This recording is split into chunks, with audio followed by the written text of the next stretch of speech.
Welcome to Shenkman Education. My name is Marty Shenkman. The topic of this video clip is steps to take when a loved one dies. Obviously, the first thing, and sorry for your loss if you're listening to this after losing a loved one, first thing to do is deal with family emotional issues, medical issues, funeral arrangements, and things like that. What I'm going to talk about here are some of the practical issues. And by the way, sometimes funeral arrangements aren't that simple if people didn't make advanced plans and the family doesn't know what they want. Ideally, somebody should have left a letter of instruction, just a personal letter, doesn't have to be anything legal or formal, saying what they want, that the family, the loved ones can try to respect. They may have addressed in their living will or healthcare proxy, one of the healthcare documents, not only end-of-life decisions, but burial and funeral decisions. So you need to get a hold of those documents to find out, did they specify what they want? It's not uncommon in a living will, for example, for someone to say where they want to be buried, or if they want to be cremated, what they want done with their ashes, what they want for a final service, last rites, etc. Obviously, if they pass, last rites is too late, but they may have specified in some detail what they want. If people have bought, which hopefully people have made, and if you haven't, you should make arrangements ahead of time. There may be a deed for a cemetery plot. Very helpful, obviously, so you know what to do and you don't have to make redundant arrangements.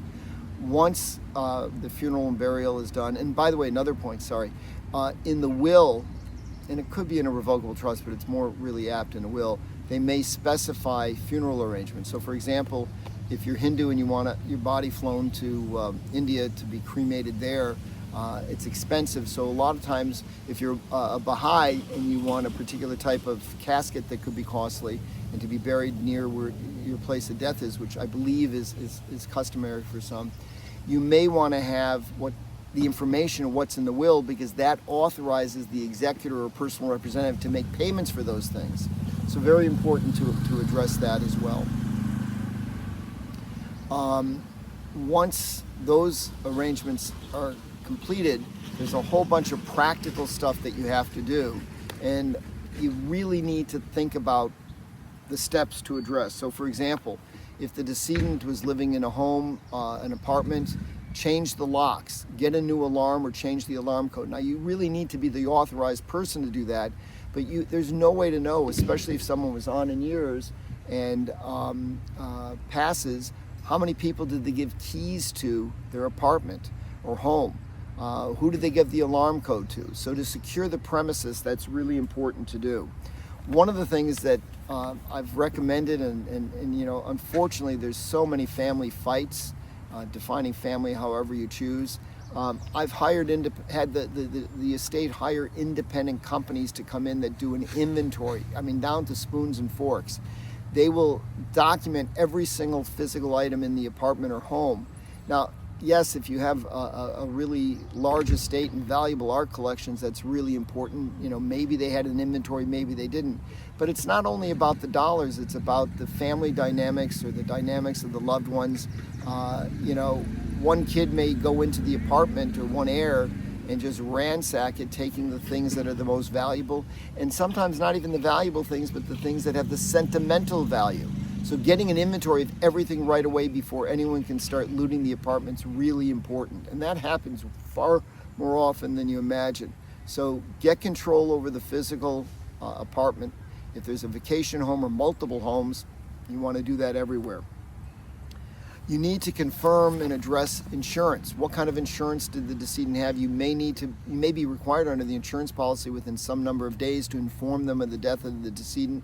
Insurance companies don't like a vacant home, so you need to find out what the requirements are in terms of that, and that may affect how long you take to clean out the house and make arrangements for the sale or transition of the house, etc. You may have to inform credit card companies. You don't want someone that may have a credit card number.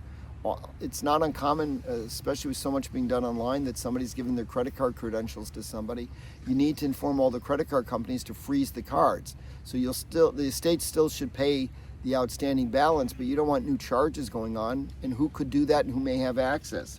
Social Security, if they're getting Social Security, has to be notified. You may want to notify banks because you don't necessarily want somebody trying to access accounts. So there's a lot of notifications and practical steps. You need to secure the physical residence. Maybe you shut the water off. Maybe you make sure that the utility bills are paid. You have to get access to where the utility bills are. You don't want the heat shut off in a home in the winter and then have pipes burst and do huge amounts of damage.